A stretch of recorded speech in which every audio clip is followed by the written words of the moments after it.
Hello everyone and welcome to a new series that I'm trying out called Full Moon News.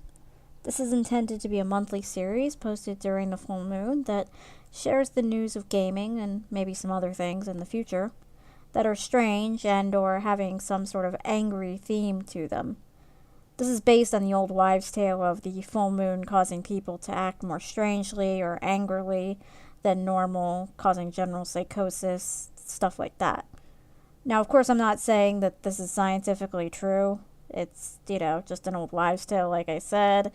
I just thought it would be kind of a fun little theme for the segment. So, the first story I have for you all today is a strange and, well, downright silly one, if you ask me. The Psychic Readers Network, a group of people who give various types of psychic readings, both online and via the phone, and as a small note, they do this for a very substantial chunk of change. Well, they're suing Rockstar. And Rockstar is the company who made the Grand Theft Auto series, in case you didn't know. Now, like Lindsay Lohan's failed attempt at a lawsuit, you'd think this would be about something in the latest iteration, Grand Theft Auto 5. But nope. That would make too much sense, I suppose. This is actually about a character in Grand Theft Auto Vice City. For those of you who don't know or don't realize, this is a 15-year-old game we're talking about here. Now, Psychic Readers Network is claiming that Rockstar is profiting off of Miss Cleo, a former persona they use to sell their services. Who asked you to go out of town? The stupid young one or the married one? The married one. That's what I thought. Don't go, you hear me? And you know what? You're not listening to me because I see you going. I'm solely searching for the father of your baby.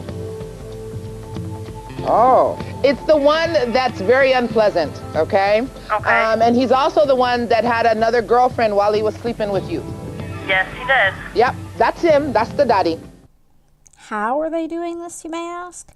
Well, they believe the character of Auntie Paulette being used in the game is exploiting the Miss Cleo character. They're trying to cement this claim by noting that the actress who played Auntie Paulette is also the one who played Miss Cleo, the late Yuri Harris. I hope I'm pronouncing that right. For reference, here's a bit of Auntie Paulette for those of you who don't know or remember her in Vice City. I honestly totally forgot about her myself, being that it's been at least 10 years since I played Vice City for the first time. Can you hear them? Them calling your name, boy, must want you pretty bad, don't you think? Now you do old Auntie Paulette turn, and maybe she help you. Maybe she can give you a little juju after all of this. Give you some magic to give the lawman the stink eye. To be honest, they seem nothing alike to me. Yes, the accent, but Miss Cleo was shown doing tarot readings. Paulette really just has the same accent, sort of, and mentions magic and juju while serving some tea. They don't even really look similar. Here's a better view of Paulette's art since the video isn't super clear. Also, I don't really think anyone can copyright the concept of older black lady who believes in old world magic. I imagine that's been around for a good long time. Now, why are they even bothering with a 15-year-old game at this point? Well, according to Psychic Readers Network, Rockstar is still profiting off of the quote-unquote exploitation of the Miss Cleo character, and also claim they have made over $500 million via the reissues and bundling of Grand Theft Auto Vice City. I seriously wonder how they came up with that number. From what I can tell from the info and also seeing that they haven't updated the copyright on their own website as well as their astrological calendars to coincide with 2017, this just seems like a desperate and pathetic crash grab on the part of the Psychic Readers Network. Honestly, I'm surprised they're not trying to sue whoever has the rights to the Golden Girls for this. Take this. It's worked for my grandmother. It's worked for my mother. Dab a little behind your ears, and whomever you desire will come to you. What is? I think it may be some kind of charm. It is. I learned it from my grandmother. You see, you put a specially painted rock beneath a person's bed to bring them a restful sleep. Are you saying that you put this under my bed? But I was only trying to be helpful. I figured with those terrible bugs, you needed to rest. After all, they seem to think they own accented women who use magic or something like that as a brand. No shock, really, given that their so-called services and lack of legal prowess are clearly on display here. After all, you might want to refresh your own website's copyright before entering a lawsuit about copyright. Just a thought.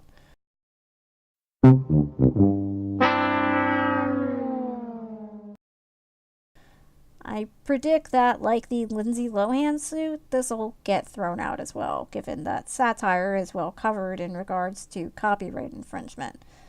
I don't really need to be a psychic just to see how strange and most likely ill-fated this is. Moving right along, this next story is strange, but also very moon-themed, so I thought it'd fit here pretty nicely. I also thought it'd be kind of a lighthearted and interesting thing to fit in between the more serious stories of this video. So, the trailers for Super Mario Odyssey have come out, as well as some gameplay footage and even a song. This is expected, but our delightful moon-themed twist comes in with what exactly Mario seems to be collecting this time around. For those of you who don't know, in recent Mario games, Mario has to collect a kind of trinket found within the levels in order to advance to more levels. This time, the trinket that seems to further advancement is cute little crescent moons, as shown here. These cute little moons seem to power the ship that Mario is using to travel. This kind of reminds me of Kingdom Hearts, actually. He's going to various themed worlds and collecting things for his ship in order to visit more worlds on his journey. At least that's what it seems like to me. They also seem like they might be a bit hidden in some levels, as shown by this picture from a gameplay video that was done by a Game Informer. It also seems like the moon plays an integral part of the game. It's shown in a lot of clips, and the song that was released for the second trailer even has a line saying, "We can zoom all the way to the moon." The E3 trailer also has the moon taking center stage in the last frame before the game's logo is shown. The game theorists even posted a video on August 3rd wherein Gaijin Goomba talks about a theory stating that the final boss of Mario Odyssey might even be on the moon itself. I personally noticed the moon was a huge deal while watching this game's trailers and gameplay stuff, but that theory is interesting. You should go watch the full video for more. It's done very well, and I quite enjoy Gaijin Goomba. It's quite strange, but that's Mario for you. And since my name is Lady Tsuki, which translates to Lady Moon for those of you who don't know, I love the lunar-centric content on display here. The last and biggest story goes into the anger category. This has to do with the battle of sorts between Angry Joe and his fans. For those of you who may not know, Angry Joe is a large YouTuber who is best known for his angry reviews. During these, he stands in front of a green screen, talking about games with gameplay footage playing on a screen next to him, doing skits about the game that often involve costumes and props, and giving it a very blunt review. From what I can tell, this is a very unique form of review for anything, especially video games. As such, Joe has grown quite the fan base. He does other stuff on his channel too, such as movie reviews, some let's play / impression type videos, trailer reactions, etc. Last month, Joe posted a video wherein him and other Joe, a friend who is often seen in the reviews and other content, talk about how they've been on vacation for a month and a half and have gotten quote-unquote addicted to this vacation. Joe then goes on to say that since July and August are pretty dry months as far as game releases, or at least for games he'd want to review, he will continue the angry reviews in September. Fair enough, I suppose, but Joe's fans, well, they are not having it. The video got tons of dislikes and comments calling him a fat, lazy sellout. After that, Joe, being the reactionary type of guy he is, releases a response video to this torrent of disapproval wherein he talks about how his channel was more than just angry reviews, and how, despite his fans saying the opposite, he actually made a decent amount of reviews this year. He also goes on to point out how in past years, July and August typically have no angry reviews or very few angry reviews. June, July, and August have always been down months for me. These are always months that I take a little bit of a break. Look at it here. I parceled out some history for July. It's always been a downtime month. 2009, I had 1 review. 2010, 0. I wasn't even on vacation. I had 0. And this is when I was going hard. I was just putting out other types of content because my show has always had like a variety of different things. 2011, 2, 1, 0 again in 2014. 2015 was 3. Now, the extra one there was, I think, Godzilla the video game. I just had to tell you. I was like, no, I have to tell people about this game. And then 2016, 2. You know, and then August is another downtime month. 2, 0, 2, 1, 3, 3. That was Ride to Hell back in 2013. So definitely had to do that. And then 1, 0 in 2015. One of my most productive years. I had 0 in August. None of this is new.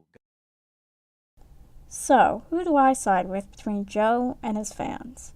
Well, to be honest, I can see things from both sides to a certain extent. See, at various points during his YouTube career, Joe has made schedules and then not followed through with them. He did this within the past year and has done it before as well. This is one big reason things have gotten to this point. He'll post an estimated schedule on his website, and then it gets totally shafted. Now, as someone with some real-life issues that prevent me from putting out content on a regular basis, I will say that as a YouTuber, making a schedule and telling people about it, it's a terrible idea. You just never know what can happen, and sticking to it can turn out to be completely impossible, no matter your intentions. The audience sees this schedule and considers this to be a promise of sorts. Granted, this isn't really the case unless saying specifically, I will absolutely do this, which Joe didn't really do. But it's still a bad practice, and it'll erode trust between you and your audience. Now, does that mean that YouTubers owe their audience anything? No, not at all. However, if you at least show that you're trying your best and acknowledge when you mess up, they can be far more forgiving when something like this does happen. He also mentions all the hard work he does and never getting a vacation in the 9 years of doing this show. But the thing is, there's a video from last year that has in the description something to the extent of, we just came back from vacation after 8 years of not having one. So, yeah, it's a good idea to stop playing the we never had a vacation card. Look, you have every right to take a vacation, but don't lie about never having done so. Again, there's a trust issue here, and that's what's making this far worse. And now for the flip side. Joe mentioned in his response video that the fans who are yelling are entitled, and to that point, I couldn't agree more.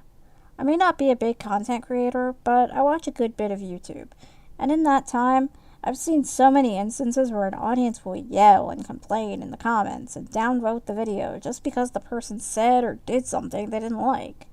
In the case of Joe, even when he does an angry review, it's, you didn't review the game I wanted, or you should do this game instead. Don't get me wrong, I think asking for a review from someone is totally fine, and when I do reviews, I'm happy to hear suggestions.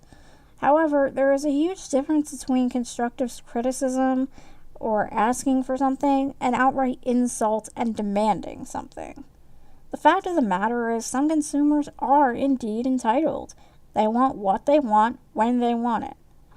I think it'd be a good idea if the average consumer realized just what it takes to make a video, even a shorter, less produced video. For example, a game review will require playing the game to a good extent, if not fully finishing it, and depending on the game, that can take a ton of time right there. Also, factor in that while the game is being played, the reviewer is most likely jotting down notes in preparation for the review. Then comes some form of script, usually. Not everyone will read a script verbatim, but they'll at least have something they can reference so they're not just rambling all over the place. Then there's collecting relevant images and game footage, and of course recording the audio. Lastly, there's the editing of the video and syncing the audio. Even with this semi-minimalistic approach, this type of thing can take 3 hours, and I'm rounding down. Now, let's factor in all that, plus Joe's actual movements, skits, costume prep, adding special effects, making sure the green screen stuff is configured properly, etc. This is a ton of work. A 30-minute video does not mean it took 30 minutes to make. Another small tidbit.